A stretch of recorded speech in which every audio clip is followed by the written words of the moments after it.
నమస్తే, నేహారికాస్ ఆన్లైన్ ఛానల్కి స్వాగతం అండి. అందరూ బాగున్నారా?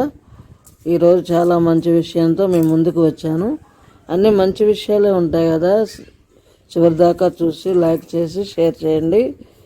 ఈరోజు మనము రోజు చెప్పుకున్నట్లుగా పంచాంగం అయితే చెప్పుకుందాము. ఇంకోటి ఏంటంటే చివరిదాకా చూడండి. ఒక భార్య భర్తలోని ఈ భాగాన్ని తాగితే ఎంతటి మగవాడైనా లొంగిపోవాల్సిందే. ఇది అందరికీ స్త్రీలకు ఉపయోగపడుతుంది ఖచ్చితంగా కూడా. కాబట్టి మొట్టమొదటిగా ఈ పంచాంగాన్ని అయితే చూడండి. ఈ పంచాంగాన్ని అనుసరించి కూడా మీరు ఫాలో అవ్వచ్చు కదా, చేసుకోవచ్చు కదా మంచిగా. ఏంటంటే ఏప్రిల్ శుక్రవారము అంటే భృగువాసర అంటారు. 26/4/2024 శ్రీ క్రోధినామ సంవత్సరం, చైత్రమాసం, వసంత ఋతువు, ఉత్తరాయణం.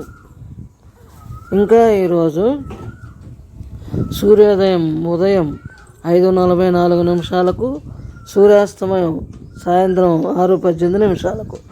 తిథి బహుళ విదయ ఉదయం 6:11 వరకు, తదుపరి తదియ. నక్షత్రం అనురాధ నక్షత్రం రాత్రి 2:23 వరకు, తదుపరి జ్యేష్ఠ. యోగం వరియాస్ రాత్రి 2:48 వరకు, కరణం గరజి ఉదయం 6:10 వరకు, తదుపరి భద్ర. శుభ సమయాలు సాయంత్రం 5 గంటల నుంచి 6 గంటల వరకు. రాహుకాలం ఉదయం 10:30 నుండి 12 గంటల వరకు. యమగండము మధ్యాహ్నం 3 గంటల నుండి 4:30 వరకు సాయంత్రం. ఈరోజు ఇంకా దుర్ముహూర్తము ఉదయం 8:24 నుండి 9:12 వరకు, మరల మధ్యాహ్నం 12:24 నుండి 1:12 వరకు. వర్జము శేషవర్జమేమో ఉదయం 7:08 వరకు, మరలా ఇంకా వర్జం లేదు. అమృత గడియలు అయితే మధ్యాహ్నం, అమృత గడియలు అంటే చక్కగా మంచి గడియలు అనమాట. మధ్యాహ్నం 3:32 నుంచి 5:11 వరకు. ఈరోజు ఇంకా మంచి విషయం, దాంపత్యం అన్యోన్యంగా ఉండాలంటే ఒక విషయం పాటిస్తే మంచిది. అది ప్రతి స్త్రీ కూడా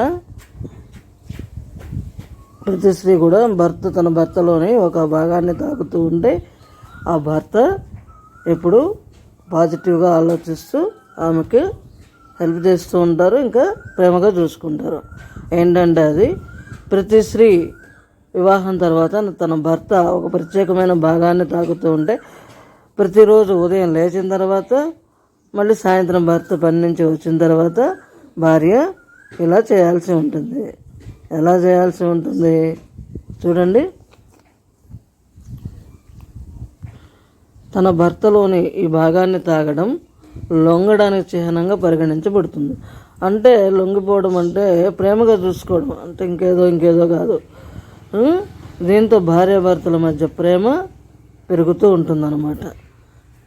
లొంగిపోవడం అంటే బానిస కాదు, ఇలా ప్రేమగా చూసుకోవడం, ప్రేమానురాగాలతో. ఇలా చేయడం వల్ల ఇంకా ఇంట్లో ఏముంది, గొడవలు లేకుండా ఉంటే సుఖ సంతోషాలు, శాంతి నెలకొంటుంది. సంపద కూడా ఆటోమేటిక్గా గొడవలు లేకుండా ఉంటే లక్ష్మీ నెలకొంటుంది కదా. అయితే మరి భార్య భర్తలోని ఏ భాగాన్ని తాగాలో తెలుసా? మరి అది ఏంటో కాదు, కాళ్ళు. స్త్రీలు తమ భర్త పాదాలను తాకుతూ ఉండడం వల్ల ఇంట్లో సానుకూల వాతావరణం ఉంటుంది, తద్వారా శుభాలు కలుగుతాయి. మీకు అంటే వాళ్ళు కోపంతో ఉన్నా మనం కూడా కోపపడకుండా సానుకూలంగా ఉంటే అని దీని అర్థం అన్నమాట. ఇంట్లో బాగుంటుందని అర్థం. ఈ వీడియో మీకు నచ్చినట్లయితే లైక్ చేయండి, షేర్ చేయండి, సబ్స్క్రైబ్